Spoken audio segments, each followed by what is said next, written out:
반갑습니다. 써미 친구 여러분, 안녕하세요. 자, 선생님은요, 최주연 선생님입니다. 자, 오늘 선생님이 이 앞에 여러분을 찾아온 이유는요, 우리 친구들 코로나19 때문에 방학이 길어졌지요. 자, 물론 방학이 길어져서 와, 신난다 하는 친구들도 있겠지만, 에이, 나는 새 학년, 새 학기, 또 새 선생님과 함께 우리 친구들도 만나고 좀 즐겁게 학교 생활을 하고 싶었다라고 생각하는 친구들은 좀 실망이 컸을 겁니다. 자, 아무튼 길어진 요 방학 기간을 어떻게 하면 알차게 보낼 수 있을지를 선생님이 고민을 해봤는데요. 자, 그러다가 딱 떠오른 것이 선생님만이 갖고 있는 비법이 있는데 그 서술형 비법을 우리 친구들한테 알려주면 어떨까 싶어서 우리 친구들이 이렇게 찾아오게 되었습니다. 자, 우리가요 항상 시험을 보고 나면 나 100점이에요 라고 생각을 하고 엄마한테 막 자랑을 하는데 막상 성적을 받고 나면 100점이 아닌 점수로 둔갑이 되어져 있지요. 그 이유는요 바로 서술형 문제 때문입니다. 자, 따라서 적을 알고 나를 알면 백전백승이다 라는 말이 있듯이, 자, 오늘 선생님하고 함께 서술형 문제에 대해서 좀 꼼꼼하게 살펴보고 또 어떻게 하면 만점을 받을 수 있는지 그 비법을 배워보도록 하겠습니다. 자, 우리 친구들 준비가 되셨습니까? 자, 그렇다면 지금부터 꼼꼼하게 한번 살펴보도록 할게요. 렛츠고! 자, 우리 친구들 이 앞에 다 모이셨나요? 자, 초등 5학년 그리고 초등 6학년 친구들 빨리빨리 와주십시오. 자, 이제 우리 친구들이 집중할 시간입니다. 자, 선생님하고 함께 서술형 평가 만점 비법, 요것을 이제 여러분들이 선생님은 공개를 할 테니까 여러분들은 전수를 받으시면 되는 거예요. 자, 이제 그러면 그 내용 알아보도록 하겠습니다. 자, 우선은 서술형 문제를 정복하기 위해서는요, 어떤 유형들의 문제가 있는지 알아야겠죠. 자, 먼저 서술형 문제의 유형을 살펴보도록 하겠습니다. 사실 서술형 문제 유형은요, 자, 두 가지로 나눌 수가 있어요. 자, 우선 그 중에서 첫 번째, 단계 완성형을 한번 보도록 하겠습니다. 사실 이 단계 완성형이 좀 쉬운 서술형 유형이다라고 할 수 있어요. 지금 보시면 문제가 있는데 3시간 동안 240km를 가는 자동차가 있습니다. 이 자동차로 560km를 가려면 몇 시간이 걸리는지 구하려고 합니다. 다음 물음에 답하시오라고 했고요. 자, 1, 2, 3 이렇게 지금 번호가 쓰여져 있고 문제가 있습니다. 그러면 여러분들은 뭐야, 문제를 3개나 풀어야 돼? 이렇게 생각할 수도 있지만 이것은 우리 서술하는 방향을 지금 잡아주고 있다고 생각할 수 있고요. 말 그대로 단계적으로 이 문제를 완성해 간다라고 생각하시면 되는 거예요. 그래서 봤더니요, 첫 번째, 구하려고 하는 것은 무엇입니까? 를 물었습니다. 사실 우리가 서술형 문제를 풀 때 제일 중요한 것이 내가 지금 뭘 구하는 거지? 이거잖아요. 그래서 구하려고 하는 것이 무엇인지 먼저 알고 가자, 이겁니다. 그래서 구하려고 하는 것은 무엇입니까? 라고 쓰여져 있고, 두 번째는 걸리는 시간을 네모 시간이라고 놓고 비례식을 세우시오라고 했어요. 그러니까 여기서는 아주 친절하게 어떻게 식을 써야 되는지도 알려준 상태입니다. 자, 그리고 세 번째, 560km를 가려면 몇 시간이 걸립니까?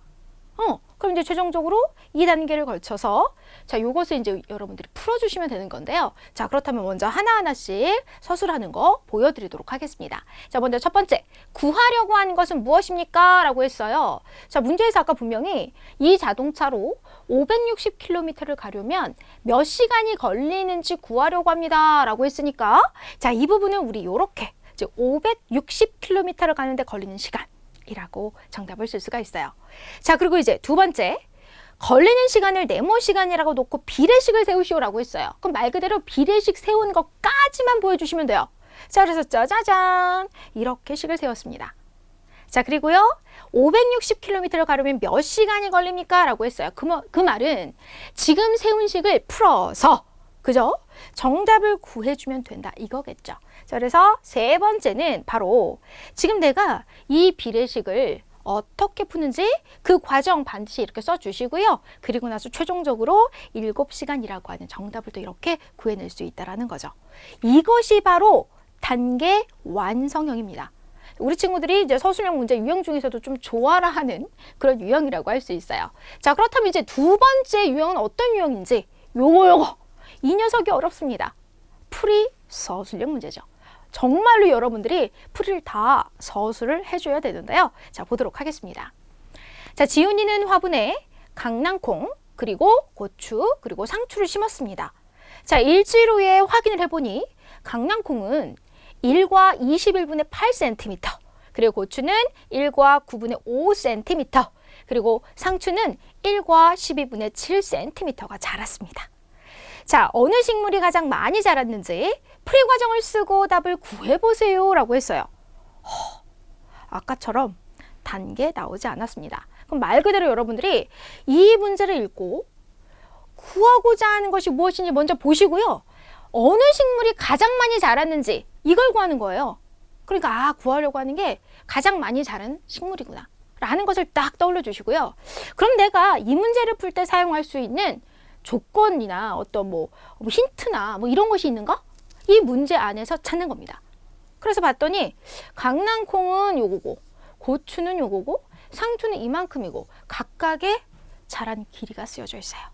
아, 얘네를 이용해서 풀면 되겠구나 라고 방향 잡으시면 되겠습니다. 자, 그렇다면 어떻게 서술하면 되는지 같이 한번 볼까요? 자, 풀이 과정입니다. 일주일에 자란 키를 구해보면 강낭콩은 이렇게, 고추는 이렇게. 근데 여러분, 여기서요, 선생님이 갑자기 강낭콩과 고추를 딱 여기 있는 길이만 그냥 쓰지 않았고 분모를 통분했습니다. 즉, 우리가 얘네의 길이를 비교하려면 지금 이 분수의 분모가 제각각이니까 통분을 해야 되는구나 라는 거죠. 그래서 통분을 했어요. 그런데 한꺼번에 3개를 내가 통분하려고 봤더니 어렵기도 하고 수가 너무 커집니다. 그래서 2개씩 비교를 한 거죠. 자, 그래서 먼저 강낭콩과 또 우리 고추를 비교를 했어요. 자, 그랬더니 고추가 더 긴 것을 알 수가 있었습니다. 자, 또한 또 이제 고추하고 상추하고도 이제 우리가 또 비교를 해야 되니까 다시 지금 가장 길었던 둘을 비교했을 때 더 길었던 고추하고 상추, 어차피 상추는 아직 비교를 하지 않았었으니까 그 상추의 길이를 비교하게 된 거죠. 마찬가지로 분모가 서로 다르기 때문에 공통 분모로 만들어줬어요. 통분을 했습니다. 그래서 비교해 보았더니 상추가 더 길구나 라는 것도 알 수가 있었습니다. 자, 그렇다면 여러분들 이제 여기서 누가 가장 많이 자랐니? 이걸 물었으니까 가장 많이 자란 것은 바로 누구인 것을 알 수 있냐면 상추인 것을 알 수 있어요. 근데 이제 우리가 계산한 과정에서 강낭콩, 고추, 상추의 길이를 이렇게 다 비교를 할 수가 있었던 거죠. 자, 그렇기 때문에 강낭콩, 고추, 상추를 놓고 자, 이렇게 크기, 길이를 비교를 했고요. 따라서 가장 많이 자란 식물은 상추다라는 것을 알 수가 있었습니다. 그래서 이렇게 풀이 과정을 딱 쓰면서 정답을 구해 보았습니다.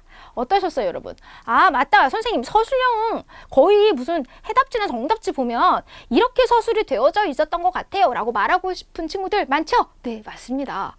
이렇게 서술형을 풀이 과정을 이렇게 우리가 쓰시고 맨 마지막에 답도 구해서 딱 썼더니 바로 완벽하게 풀이 서술형을 정복했다라는 것을 알 수가 있어요. 자, 이렇게 해서 서술형 문제의 유형에 따라 어떻게 정답을 써야 되는지 선생님하고 같이 살펴보았습니다. 자, 그렇다면 지금 배운 내용을 바탕으로 해서 서술형 문제 해결을 위한 과정 또 하나하나씩 살펴보도록 하겠습니다. 자, 먼저 서술형 문제 해결을 위한 첫 번째 과정은요. 구하려는 것이 무엇인지 파악을 해줘야 됩니다. 선생님이 아까 문제를 풀 때도 내가 구하려고 하는 것이 무엇이었지? 라고 했잖아요. 자, 따라서 구하려고 하는 것이 무엇인지 먼저 밑줄을 쫙 하고 그어줍니다. 자, 그리고 나서 두 번째, 문제를 풀 때 사용할 수 있는 조건은 무엇이 주어졌는지 살펴봐야 되겠죠. 선생님 아까 문제 막 읽으면서 어떤 주어진 조건이나 힌트가 없나? 이거 찾았잖아요.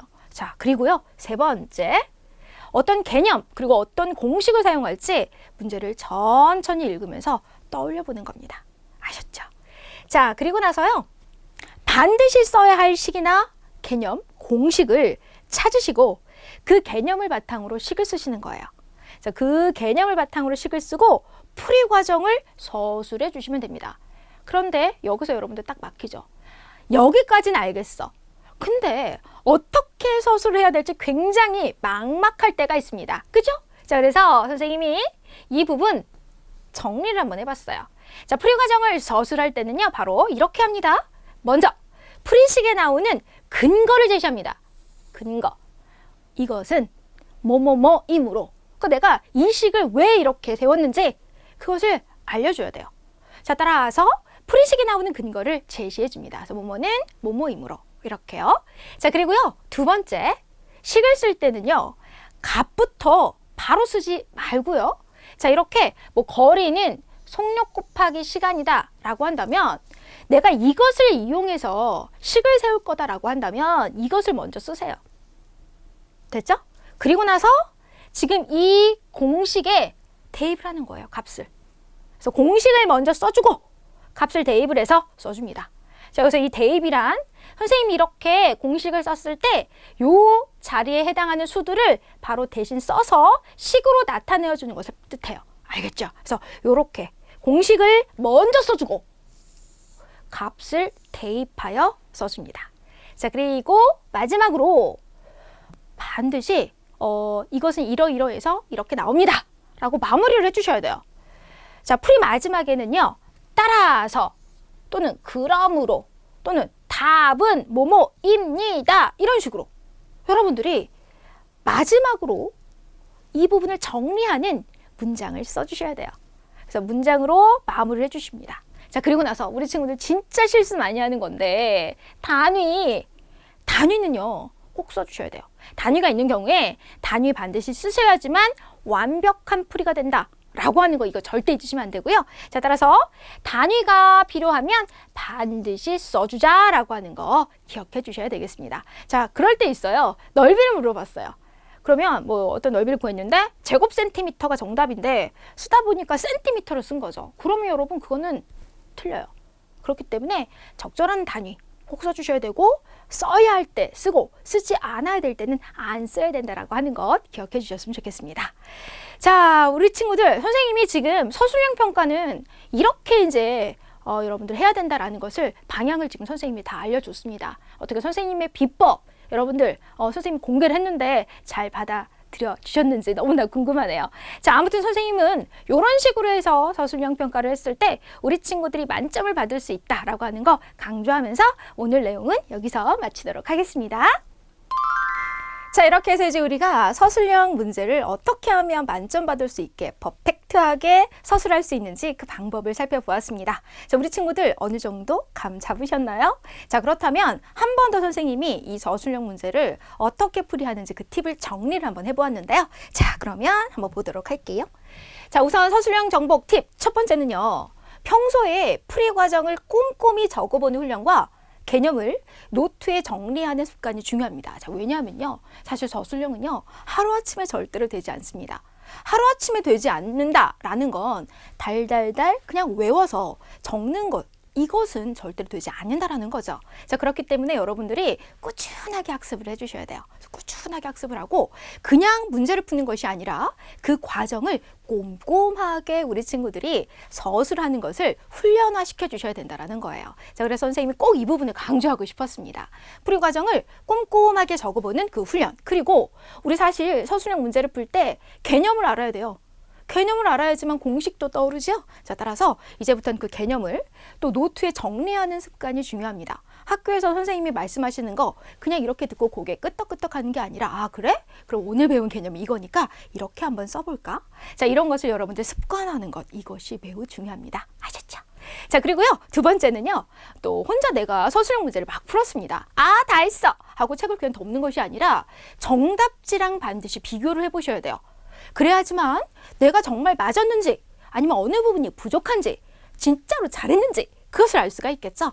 따라서 혼자 서술형 문제를 풀어본 후 반드시 정답지를 확인을 해서 어느 부분이 다른지 비교해서 부족한 부분을 다시 서술해 보는 거 이거 절대 잊으시면 안 되겠습니다. 사실 이런 내용들 다른 사람들 안 가르쳐주죠? 그런데 선생님이 바로 우리 친구들이 너무너무 예뻐서 이 부분을 꼭꼭꼭 알려주고 싶었습니다. 자, 그렇다면 우리 친구들 정복 팁을 가지고 이제부터 서술형 문제를 연습해 보는 거예요. 선생님이 했던 중요한 내용들 절대 잊으시면 안 되겠습니다.